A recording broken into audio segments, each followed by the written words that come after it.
Hari ni saya nak sharing berkenaan produk AG Sera, kebaikan dia, manfaat dia ya. Okey, so ini adalah packagingnya. Okey, packagingnya sangat kecil dan anda boleh nampak kat sini semua kita ada ya. Maksudnya kita ada sijil halal, kita lulus KKM ya. Okey, so kategori kita adalah makanan.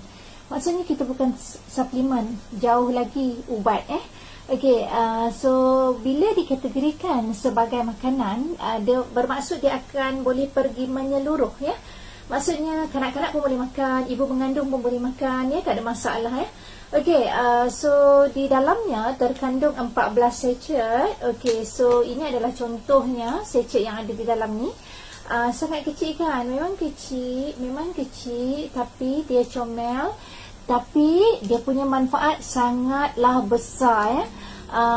Testimoni dah memang begitu banyak, beribu-ribu. Anda boleh type, pergi dekat YouTube dan anda type lah perkataan AG Sera. So anda boleh tonton sendiri testimoni-testimoni daripada dalam dan luar negara.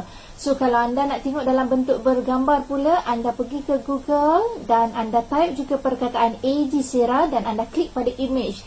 So anda akan nampak banyak paparan ya, testimoni-testimoni yang telah mendapat manfaat ya apabila mengamalkan AG Sera. Okey. So bila testimoni dah begitu banyak, apa yang terkandung sebenarnya di dalam AG Sera ni sehingga menyebabkan mereka-mereka yang telah mencuba, mereka-mereka yang telah konsum mendapat manfaat ya, kebaikan ya. Okey, so kita nak tengok bahan-bahan apa yang kita ada. So anda dapat lihat di sini. So kita ada gandum, kemudian kita ada buah zaitun, kita ada buah beris, kita ada buah peach, buah delima, bunga sakura, daun jimnema dan juga kurkumin daripada kunyit. Okey, 8 bahan ni kalau kita dengar ada daun, ada kunyit, so dia terdiri daripada herba dan juga buah-buahan. So bila dikatakan buah-buahan ni dia memang tinggi antioksidan. Apa dia antioksidan? Antioksidan lah. Okey, itu perkara yang macam kita dah dengar banyak kali perkataan tu antioksidan, tapi sebenarnya kita tak faham apa fungsi dia kan, kenapa apa semua. Dan orang cakap juga buah-buah ni tadi yang banyak-banyak ni yang ada di pasaran di luar sana, apa semua buah yang original buah, orang kata bila makan buah ni dia jadi anti kanser. Sebenarnya anti kanser tu adalah kerana adanya antioksidan tadi. Okey. So saya nak bercerita berkenaan gandum ni dulu ya. So dalam gandum ni terdapat ceramosite ya. So yang dimasukkan ke dalam AG Sera ni adalah phytoceramosite. Apa dia ceramosite ni? So di dalam ceramosite ni terkandung ceramide. Apa dia ceramide? Ceramide tak tahu, ceramik tahulah. So saya pernah dapat bila saya tanya orang apa dia ceramide, pernah dengar ke ceramide, mereka jawab ceramik tahulah. Okey. Baik. Okey, ceramide ni sebenarnya Allah dah bagi tahu dekat kita ya. Ada perkara-perkara lain yang Allah bagi, iaitu imunisasi ya, kita punya self immune. Kemudian kita punya metabolism, kita punya collagen ya, termasuklah ceramide. Cuma ceramide ni jarang lagi kita dengar ya. So ceramide ni adalah bertujuan untuk mengekalkan kelembapan air. Dia hold air dekat bawah kulit kita ni supaya kulit kita menjadi lembap. Okey. So ini akan merosot tau apabila usia kita meningkat ya. Jadi bila usia kita meningkat, ceramide semakin berkurangan, so kulit menjadi kering. Itu yang menyebabkan cepat nampak berkedut-kedut halus. Macam kedut kat tepi mata makcik ni, makcik Kia dah ada kedut kat tepi mata tau. It's okay. Tapi Alhamdulillah sebenarnya di usia-usia senja makcik Kia ni kan. Sorry, saya Siku Irni. Okay, selepas mengamalkan AG Sera ni, Alhamdulillah, katanya di dalam buku ni 15 hari akan nampak kesan. Tetapi setelah diamalkan, tak sampai tau. Ada yang seawal 3 hari dah ada orang tegur. Tapi saya notice dalam 7 hari ke atas macam tu lah, saya dapat rasa macam kulit ni jadi macam lembap balik. Okey, macam tu. Okey. So tak apa, itu berkenaan kelembapan kulit. Sebenarnya bukanlah itu tujuan asal saya mencari produk ni. Saya nakkan kesihatan. So apalah ertinya duit kalau badan tak sihat. Jadi saya mencari satu produk kesihatan yang sangat-sangat semula jadi. So inilah dia, memang sangat semula jadi ya. Tak ada chemical, okey.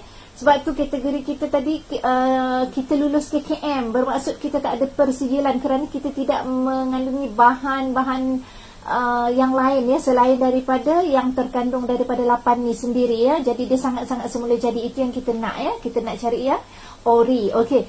So kalau kita lihat tadi, kita dah sebutkan tadi buah-buahan ni tadi. Saya nak sebut pula pasal buah zaitun ni. Buah zaitun ni memang dia antioksidan yang paling tinggi di dunia, tiada tandingan ya. So buah yang telah disebutkan di dalam Al-Quran, jadi buah yang memang sangat-sangat tinggi khasiatnya. Jadi buah-buah lain pun memang mengandungi antioksidan juga. Jadi kenapa kita nak ambil banyak-banyak antioksidan ni nak masuk dalam badan kita? Okey, saya nak sebut kat sini bahawasanya di dalam badan kita ada radikal bebas. Apa pula radikal bebas ni? Okey, so radikal bebas ni sebenarnya kita tak boleh nampak, dan ada banyak sumber tau yang kita bawa masuk kat dalam badan kita. Contohnya daripada pencemaran udara. Pencemaran udara tu termasuklah asap-asap sama ada daripada kilang, kenderaan, begitu juga dengan asap rokok. So itu akan menyebabkan radikal bebas masuk juga dalam badan kita.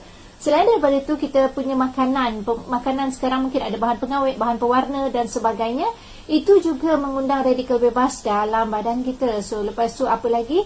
Mungkin kita macam over exercise, kita tak rehat, kita tak tidur malam, kita lewat tidur 3-4 pagi, macam budak-budak yang masih muda melayan game. So itu semua mengundang radikal bebas dalam badan. Okey, apabila masuknya ke dalam badan, so radikal bebas ni buat apa Okey, radikal bebas dia masuk dalam badan, dia akan cacatkan sel kita. Sel kita yang sihat ada 2 elektron, macam badan kita sihat ada 2 kaki. So, radikal bebas dia akan cari, dia akan ambil 1 elektron. Macam kita punya bila 2 kaki dah patah. So, bila kita dah tinggal 1 kaki, senang tak bergerakkan kita? Cepat ke lambat? 1 kaki tau. Susah kan? So, sel kita macam tu. Kesian tau. Kesian sel kita. So, apa kita nak buat ni? Untuk kita nak maintain kita punya kesihatan. Untuk kita nak macam apa kita nak buat dekat radikal bebas ni kan? So itulah tujuannya kita ambil AG Sera ni, sebab antioksidan yang tinggi untuk dia neutralkan radikal bebas ni. So kita kena faham radikal bebas ni bila masuk dalam badan kita ni sistem tertutup, dia masuk lepas tu dia tak ada jalan keluar. So bila dia makin banyak, mari kita bayangkan kereta yang banyak di jalan raya. So macam tu juga radikal bebas kat dalam salur darah kita. So dia bila dia banyak, so macam kereta dia ada brake tau. Radikal bebas tak ada brake tau. Dia masuk, dia banyak dan dia bertumpu, dia bertepek, dia selonggok. Lepas tu inilah yang dikatakan menyumbang ke arah tadi kanser ya. Menakutkan, betul tak? Saya memang takutkan pun, tapi ini saya bukan takutkan atas cerita dongeng, tapi ini adalah fakta. Jadi dengan kita mengambil antioksidan ni tadi, dia akan neutralkan radikal bebas ya. So inilah jawapan ya, kenapa ramai yang menggunakan konsum AG Sera ni, yang memang penyakit dia macam-macam. Kita ada testimoni kanser lah, Alzheimer, kemudian thalassemia, apa lagi, batu karang, gout, kecil manis darah tinggi dan sebagainya. Mereka-mereka ni asma ya, mereka-mereka ni mendapat kebaikan, manfaat ya, maksudnya kesihatan bertambah baik. Kenapa sebab tadi kita dah cakap ya, kita dah bagi tahu bahawa sel kita menjadi lebih sihat. Kenapa sel kita jadi sihat? Sebab radikal bebas tadi tak dapat nak cari, telah dineutralkan oleh antioksidan ni tadi. Okey, so ini adalah secara umum berkenaan produk AG Sera. So untuk video yang lainnya saya akan cerita lebih lanjut terperinci mengenai setiap bahan ya. Okey, jumpa lagi di lain video.